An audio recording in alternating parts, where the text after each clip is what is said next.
বিয়ে করে আনার পর আমার স্ত্রী নেহাকে নিয়ে বের হতে লজ্জায় লাগতো। ব্যাপারটা এ নয় যে আমার স্ত্রী অসুন্দরী, কুৎসিত বা মোটা, এগুলো হলে হয়তো বা লজ্জা লাগতো না।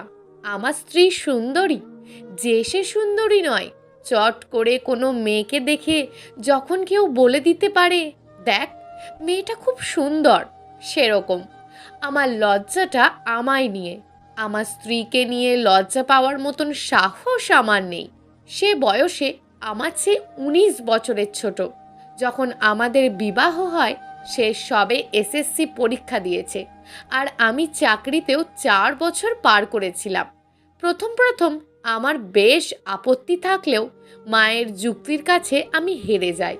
বিয়েতে অমত জানাতে আসলেই মা তার নিজের আর বাবার বয়সের ফারাকের কথা উদাহরণে এনে আমায় ঘায়েল করে দিতেন। মেয়ে পক্ষের অমত ছিল না। আমার থাকার মাঝে ছিল মাথায় কিছু চুল আর সৎ চরিত্র। এছাড়া আমার নেই চেহারা বা ছিল না চাকরিতে ভালো বেতন। নেহাকে বিয়ের রাতে জিজ্ঞেস করেছিলাম, বিয়েতে রাজি হওয়ার কারণ কি? নেহা ইতস্তত হয়ে বলেছিল, জন্ম মৃত্যু বিয়ে ওপর থেকেই ফিক্সড করা থাকে, আমি রাজি হওয়ার কে?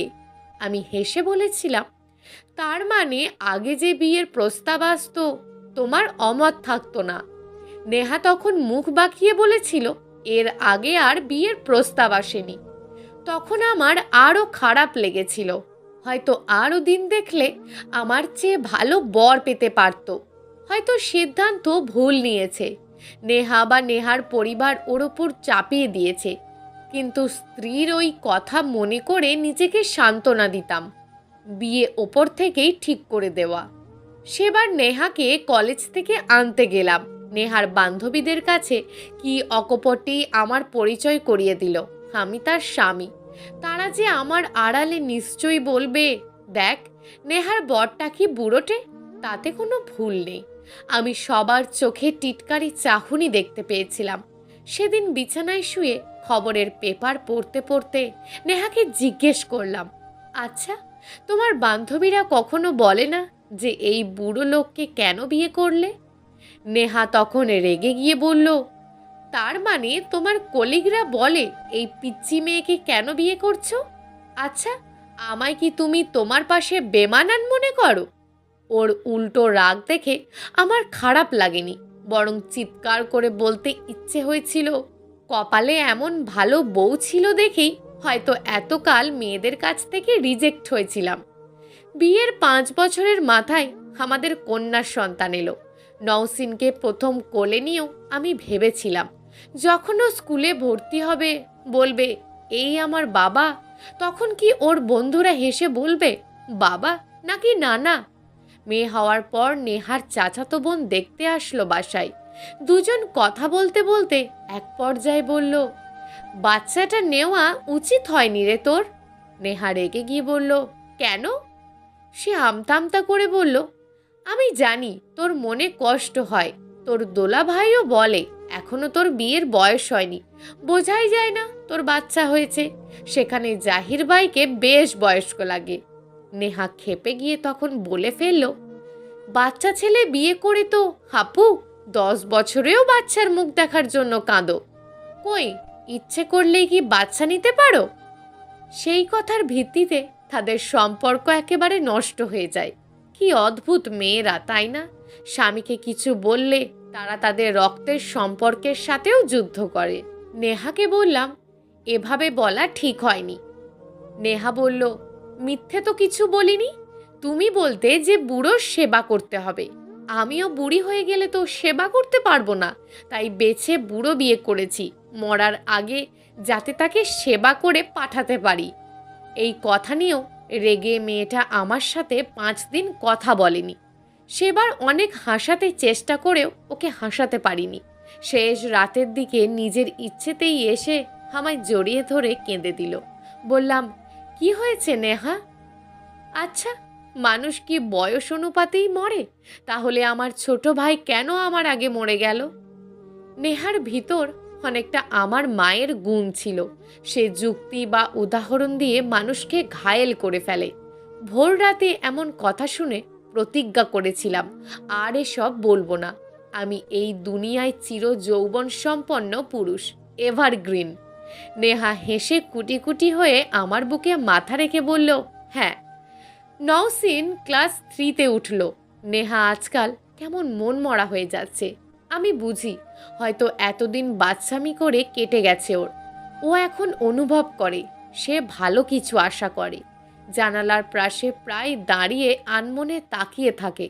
প্রতিজ্ঞার কারণে বলিও না যে, নেহা, আমি বুড়ো, তাই বলে আমায় তুমি দয়া করো না। যদি তুমি চাও সিদ্ধান্ত নিতে পারো। অল্প বয়সের মেয়েটার চোখের নিচে কালি জমে গেছে। রাতে বারান্দায় বসে জিজ্ঞেস করলাম, নেহা, তুমি কি আমার সাথে সামঞ্জস্যতা রাখার চেষ্টা করছো? নেহা মলিনভাবে বলল, মানে? আমি চায়ে চুমুক দিয়ে বললাম, এই যে আমার সাথে নিজের বয়স এক করাতে নিজের যত্ন করা ছেড়ে দিয়েছ। কই, মনে হয় চোখও বুড়ো হয়ে গিয়েছে তোমার। সব উল্টো পাল্টা দেখো। এই বলে রেগে চলে গেল। বিছানায় গিয়ে শুতেই নেহা আমার দিকে ফিরে বলল, রাগ করেছ? মাপ করে দাও। ইদানিং ওর হাবভাব বুঝতে পারি না। সব কিছুর আগে পরে ক্ষমা চাই। নেহা, ক্ষমা চাইছো কেন? নেহা হেসে বলে, যদি চলে যাই, ক্ষমা চাইবার সময় না পাই। আমার বুকটা ধক করে উঠল। তার মানে কি ও আমায় ছেড়ে চলে যাবে কারোর কাছে? এতদিন আমিই চাইতাম মুক্তি দিতে, কিন্তু আজ ওর মুখে শুনে অনেক কষ্ট হচ্ছে। হয়তো এতদিনে বৃদ্ধ বয়সের সাথী ওকেই ভেবে ফেলেছি। এখন চট করে সব ফাঁকা হয়ে গেলে আমি কি করে মেনে নেব? আজকাল অফিস থেকে বাসায় ফেরার পথে ভয় পাই খুব। মনে হয় বাসায় গিয়ে সব ফাঁকা দেখব, টেবিলের ওপর খাম দেখতে পাবো। বাসায় ঢুকে টেবিলের ওপর সাদা কাগজ দেখে বারবার নেহাকে ডাকছি। বারবার গলা ধরে এসেছে। কি করব আমি? কিভাবে বাঁচব? ভাবতে ভাবতে কান্না করে বসে পড়লাম। নেহা ঘাড়ে হাত রেখে উদ্বিগ্ন হয়ে জিজ্ঞেস করলো, এই, কি হয়েছে তোমার? কাঁদছো কেন? অফিসে কিছু হয়েছে? আমি নেহাকে জড়িয়ে ধরে বললাম, তুমি যাওনি নেহা? কই যাব? ওয়াশরুমে ছিলাম। ডাকার সাথে সাথে কিভাবে আসি? আমার কি পাখা আছে নাকি পায়ে চাকা ফিট করা? আমি চোখ মুছে টেবিলের ওপর কাগজটা তুলে বললাম, এটা কি? তোমার মেয়ে তোমায় এঁকেছে। আমায় বারবার বলে গেছে পাপা অফিস থেকে আসার পরই দেখাতে। আমি হেসে দিলাম। নেহা আমার দিকে তাকিয়ে মুচকি হেসে বলল, তুমি ভেবেছিলে আমি চলে গেছি। আরে না, ভাত দাও, ক্ষুধা লেগেছে। জ্বরের মাত্রা বেড়ে চলেছে নেহার। তার ভিতরে বারবার বলছে, নওশিনের বাবা, ভেবেছিলে আমি তোমার সেবা করব, কিন্তু দেখো না, আজ তোমারই সেবা করা লাগছে। সৃষ্টিকর্তা চাইলে এমনই হয়। বারবার নিজেকে বুড়া ভেবে আমার পাপ বাড়িয়েছ, তাই সৃষ্টিকর্তা আমায় বুড়া করে দিয়েছে। তিনি আমার ওপর ক্ষেপে গিয়েছেন। আমি ওর মুখে হাত দিয়ে বললাম, বউয়ের সেবা করতে পারে কজন? সৃষ্টিকর্তা আমার পরীক্ষা নিচ্ছেন। কিসের পরীক্ষা? এভারগ্রিন খেতাব পাবার যোগ্য কিনা সেটার। নেহা জ্বরের ভিতরও থেমে থেমে হাসছে। অফিস যাওয়ার আগে নেহা আমায় হাত শক্ত করে জড়িয়ে ধরে বলল, সকালে নাস্তা করে দিতে পারলাম না, খুব ক্লান্ত আমি, আর যেও না অফিসে। আমি সেদিন রয়ে গেলাম। আচ্ছা, আমি মারা গেলে নওসিনের কি হবে?